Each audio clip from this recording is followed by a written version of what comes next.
The manga and the anime for JoJo's, do they deviate much?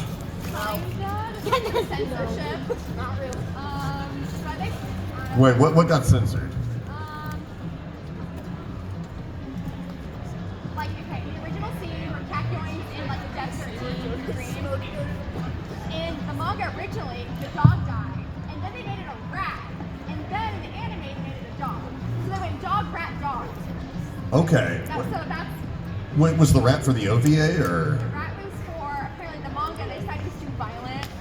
Oh, wait. So it went. It was originally a dog, Yeah. and then they went to.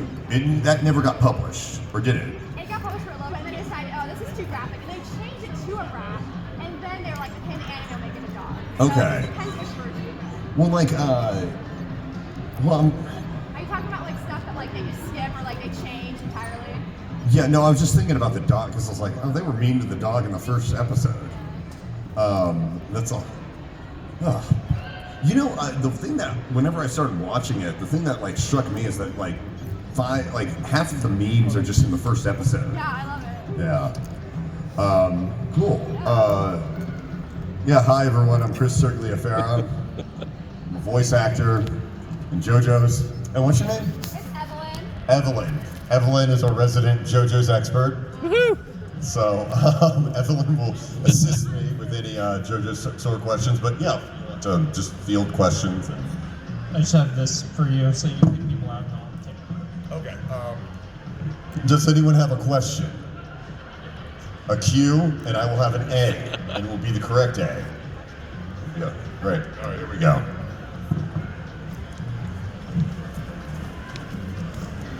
It's not so much JoJo's, but more just what was it that really inspired you to do voice acting? I have a very unromantic story about that. I was working at USA Network in television development, and that's basically where, if you have a pitch for a TV show, you would have an agent or submit it to someone, and then we would hear it out. It's like, I've got this idea for a talking dog and his butler, and they pitch it in a thing, and then if they like it, they buy it. If they buy it, then they make it a script, and we read the script. If we like it enough, then we make it a pilot. If you like the pilot enough, you make it a series. Anyway, I was just the assistant in that entire process. But I was on the phones a lot, and yeah, I would, answer Michael Solutions office, blah, blah, blah, blah, and had a nice phone voice. So everyone that would call would be like, you have such a great voice, you should do voiceover. I was like, I should. And then I tried to do it and took classes, and that's why I got into it. It's like the same thing of being, oh, you're good looking, you should be an actor. It's like, I am good looking, I should be an actor. And then realizing like, oh, there's other stuff that goes into it. It's voice acting. And I didn't really have a background in that. So even like when I was taking voiceover classes, there was a point where I was working on Fate of the Furious, and I was Vin Diesel's grunt double. If you listen to the 8th Fate of the Furious, or the Fast 8, or it's Fate of the Furious, it's the 8th one. Thank you. If any of the Vin Diesel's efforts or grunts, that's me. But anyway, I was working on that, and I just realized I needed to have a formal acting background, and I went to Playhouse West, which is Meisner type acting, and I went back and became a formally trained actor, and then that helped out a lot. So my story is not, I've always just kind of lived my life very much like, oh, if there's an opportunity, very open to the world and what it gives at me, and then I'm like, oh, cool. So I'm still like that. So anyway, yeah, just kind of doing that. But it's not a romantic story. It's just like somebody told, and I was just when I was failing at it at first, because it's like, why isn't this just happening? I was just too embarrassed to quit. I was just like, I have to make this, otherwise I'm going to be really embarrassed that I tried it and failed. So that was it. Cool. But yeah, good question. Oh. I was gonna ask what your favorite God, my words. What your favorite character to voice was. What was the most fun? Okay, all right, let's see. Well, the character I loved the most was Abdal, because I got to live with him the longest. And every time I went in, I got to kind of have an experience with my friends. It was a new adventure. I liked the freak of the week sort of thing, and it was fun. I'll tell you, the one time this was probably my favorite time on JoJo's was, who was the magician? Darcy? Darby. Darby? Okay, you're talking about the guy who could take your soul through the gambling? Yeah. Okay, that was Darby the Elder, yeah. Okay, yeah, in that one, when we were doing it, I honestly didn't see how we got out of it. That was like probably the villain that while I was doing it, I was that much into it of like, oh crap, how do we, because a lot of times with these things, with JoJo's, you have to outsmart your opponent, and with Star Platinum, a lot of times, though, he's able to come in and just like punch his way out of it, and it's just overpowering. And in that one, that wasn't going to work. And I like villains that are very in control, and because most of the time, the villains that are very, and I play a lot of these characters, the ones that are very like aggro and yell a lot, they're putting on airs about themselves. They're trying to intimidate, but like true power doesn't need to raise their voice, doesn't need to rush.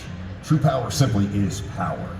They know it, they don't have to do anything. It's like, I tell people whenever you're playing around with power dynamics in the booth, imagine how you would talk to ants, just an anthill. You don't need to do anything. They're ants, you're a full-grown human. You tower over them. They are weak, you are strong. I don't need to yell at an ant to assert my dominance. I'm just over the ants. I don't torture ants, but if you're viewing it in the context, you have to. If you are playing a character that is just so like a character, I don't know if y'all know Genshin Impact, but Capitano, which is said to be strongest. I don't really do a lot because there's no point to puffing up your chest. Like if you look at anyone that like is truly in control, they don't have to do that. So. With Darby, he scared me in that same way of just like, oh crap, he's not worried about anything. He's not puffing up his chest. He knows something I don't. So how are we gonna outsmart him? So I thought that was a really fun episode. But Abdul was the one I loved the most. As far as the most fun in a booth, there was this one show called Pickle and Peanut on Disney XD, and do y'all know Sam Riegel? He's on Critical Role.